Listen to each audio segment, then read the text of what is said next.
Now your forecast first. Sponsored by ESL Federal Credit Union. The clouds have arrived and soon the rain will too. We are looking at a soaking widespread rain to arrive by this evening after starting off Sunday quiet. We will keep that mild feel in place, but yes, we've got a lot of rain to get through by the time we get through Monday and even Tuesday to start off our new work week. We'll let you know the timing of the rain and when we could catch a dry break in my forecast. Also ahead, a man on a motorized scooter killed in a hit and run. The details from Canandaigua police. He was last seen headed towards English with sparks coming from the vehicle, driving without a tire on the passenger side. The Greece police chief is on leave after a crash prompts an investigation from the DA's office. From the team you can trust, this is News 8 at 6. Good evening, everyone. The Greece police chief is on administrative leave as of yesterday. Town Supervisor Bill Rylick confirmed that to News 8 tonight. We learned this weekend the Monroe County District Attorney's Office is investigating a crash involving Forsyth, which happened a few days ago. Ericketta Cost is live for us now with more. Ericketta.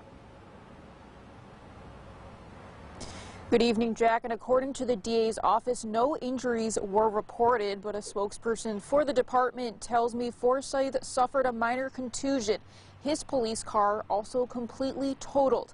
Here's a quick recap of events. According to the department, a spokesperson says Forsyth swerved at the sight of a deer on 390 in Greece early Thursday morning. This is around 1:30 a.m. Upon doing so, he hit a guardrail. Police say when officers arrived on scene, no sobriety test was given. They say if there was any reason to suspect drunk driving, they would have done so.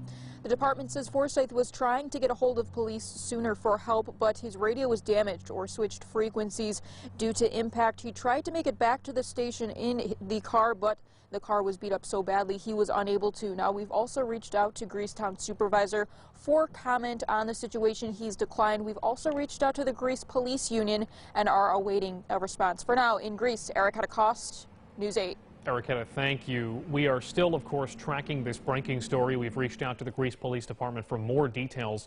We do have the latest information on our website, rochesterfirst.com.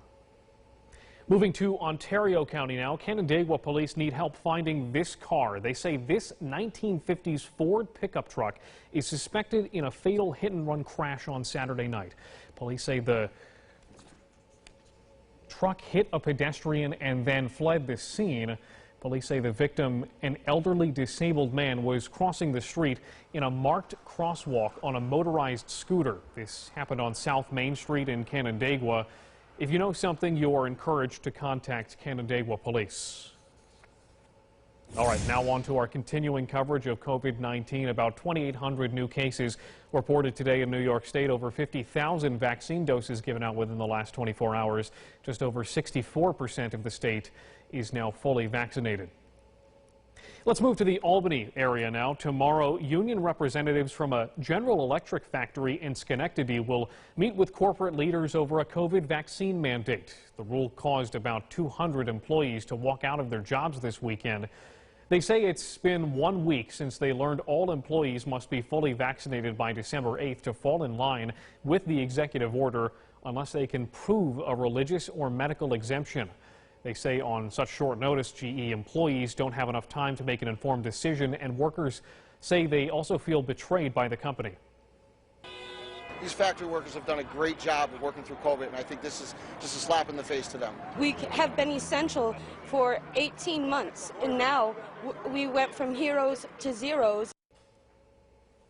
Union representatives say they hope to get either a testing option or see if they can buy some more time at Monday's meeting.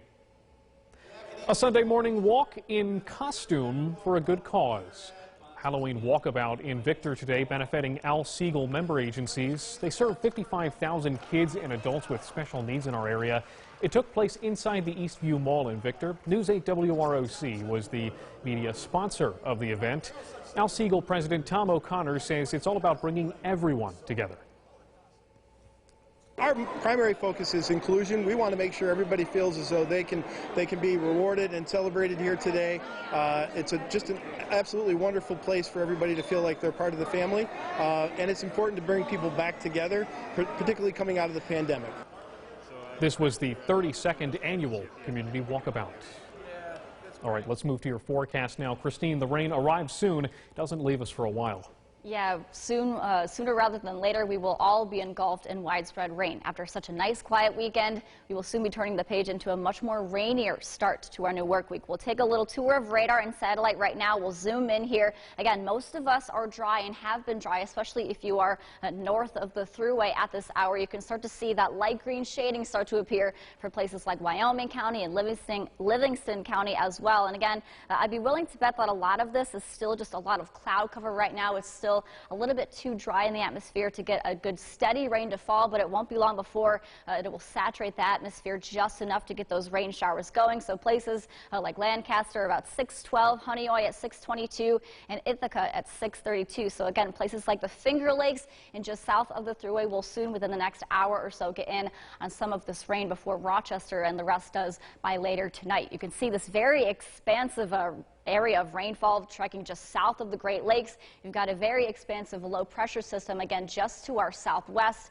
and that's going to help bring in a warm front into the area overnight, and that's going to bring in all of this widespread rain. Now, what the system will do is eventually, as it approaches us, it will weaken, and it will form a secondary area of low pressure off the New England coast, which is only going to keep our rain chances in the picture, not only into our Monday, but into a lot of our Tuesday and early Wednesday as well. So rain chances right now, again, a lot of this is mainly just scattered right now, but by the time we get to 10 o'clock midnight tonight, I think everybody will be starting to see that light, steady rainfall. That does eventually taper after we get through a large part of Monday morning, and there will be a decent dry break as well. Again, Monday afternoon, but then really quickly those rain showers fill right back in for Tuesday. So again, very wet start to our new work week. We'll take a look at temperatures right now. It's been fairly mild throughout the day. Again, we had this warm front move through, so that did bring temperatures right into the 50s for a lot of us. You can see places across the southern tier seeing the 40s as we have that chillier rain starting to move through, and that's the pattern that we will see heading into the overnight. So again, 10 o'clock tonight, that's when we start to see that widespread soaking rain arrive for a grand total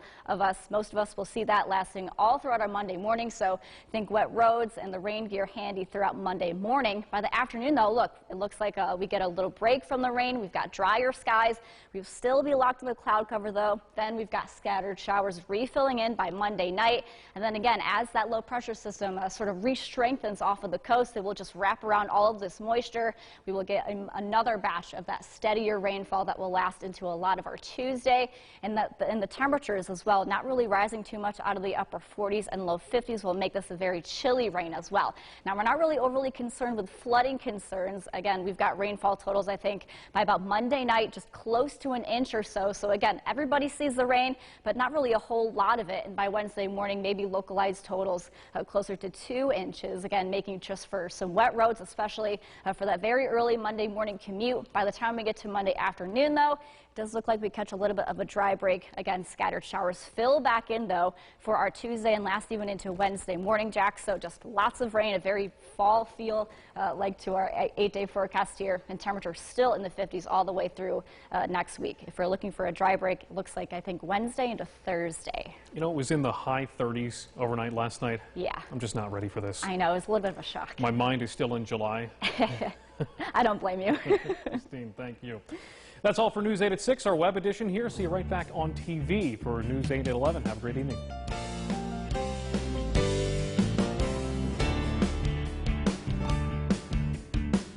Follow News 8 wherever you are on RochesterFirst.com, Facebook, Twitter, and on our app for news and weather.